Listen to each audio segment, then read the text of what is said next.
Parliament ही आज का स्वर्ग है। अमित शाह के द्वारा ये कहना और डॉक्टर अम्बेडकर के ऊपर कहना तो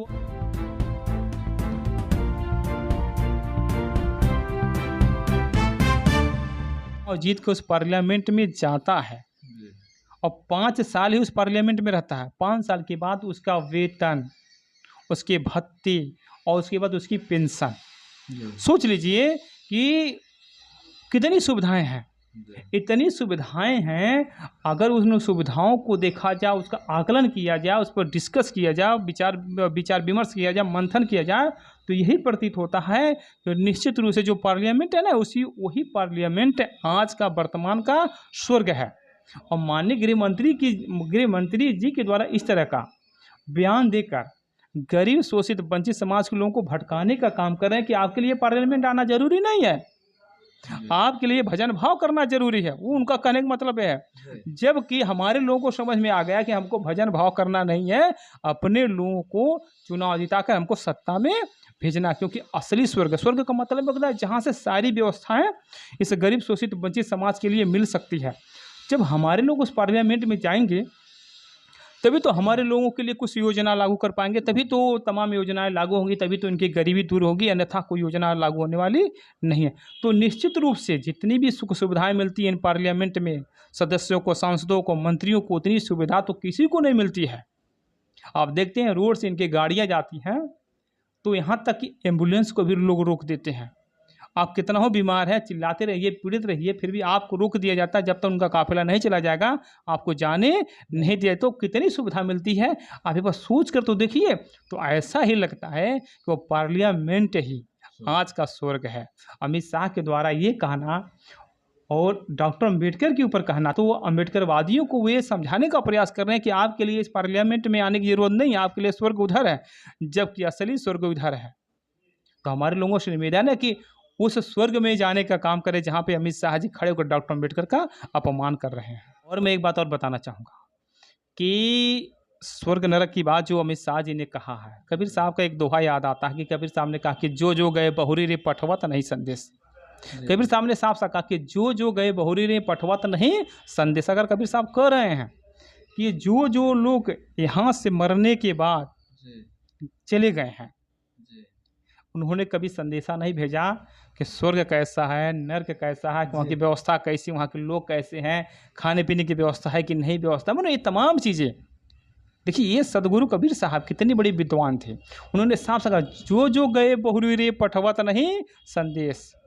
आज तकले किसी ने संदेश नहीं भेजा कि वहाँ की व्यवस्था कैसी, वहाँ के लोग कैसे, मरने के बाद लोग कैसे जाते हैं, कैसे नहीं जाते हैं। तो इस तरीके से अगर बहुजन मूवमेंट की बात करें, अम्बेडकरवादियों की बात करें, बहुजन महापुरुषों की बात करें, तो बहुजन महापुरुषों ने तमाम चीज़ों का खंडन किया है और तर्क की कसौटी पर हमने तथागत बुद्ध को देखा होगा। तथागत बुद्ध ने इस पाखंडवाद को जड़ से उखाड़ने का प्रयास किया और उन्हें पूरी तरह से उखाड़ दिया। जितने बुद्ध ने एक चीज़ को कहा कि किसी भी चीज़ को मानने की ज़रूरत नहीं है जब तक वह तर्क की कसौटी पर प्रमाणित न हो जाए। तो देखिए बुद्ध ने कितना बड़ा सिद्धांत दिया कि किसी चीज़ को मानने की जरूरत नहीं है। वो कह रहे हैं कि चाहे मोटी मोटी किताबों में लिखी हो, चाहे प्रथाओं या परंपराओं से चली आ रही हो, चाहे वो रूढ़ हो, कुछ भी हो, लेकिन आपको मानने की जरूरत नहीं है। अगर वह तर्क की कसौटी पर सिद्ध होती है कि हाँ ये सही है, तभी आप मानिएगा, अन्यथा मानने की जरूरत नहीं है। तो बहुजन मूवमेंट जो चला, जो बहुजन महापुरुष पैदा हुए इस देश में, ऐसे ऐसे महापुरुष पैदा हुए जिन्होंने इस स्वर्ग नरक के बारे में लोगों को जागरूक करने का प्रयास किया कि स्वर्ग नरक कहीं नहीं है, जो है सो धरती पर ही है।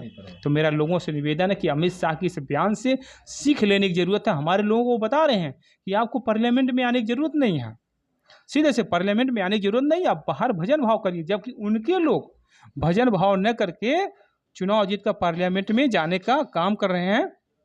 इस तरीके से देखा जाए तो सारा स्वर्ग तो पार्लियामेंट में ही है, क्योंकि सारी व्यवस्था वहीं से संचालित होती है, सारा सुख सुविधा वहीं उन्हीं लोगों को मिला हुआ है। इसलिए आज का स्वर्ग क्या है, संसद ही है, इसके अलावा और कोई स्वर्ग है या नहीं है। जो भी आपको मिल रहा है हक अधिकार जो है वही पार्लियामेंट से ही लागू किया जाता है। जी। तो इसलिए आप देखते हैं ना, जब भी चुनाव होता है, एक बार नेता कोई चुनाव जीत गया, जब विधायक हो गया, सांसद हो गया, मंत्री हो गया, तो वो दोबारा चुनाव जीतने के लिए टेढ़ी से चोटी लगा देता है। क्यों? क्योंकि वो जानता है कि असली स्वर्ग वही है, वहीं जाने के बाद ही मेरा कल्याण होता है।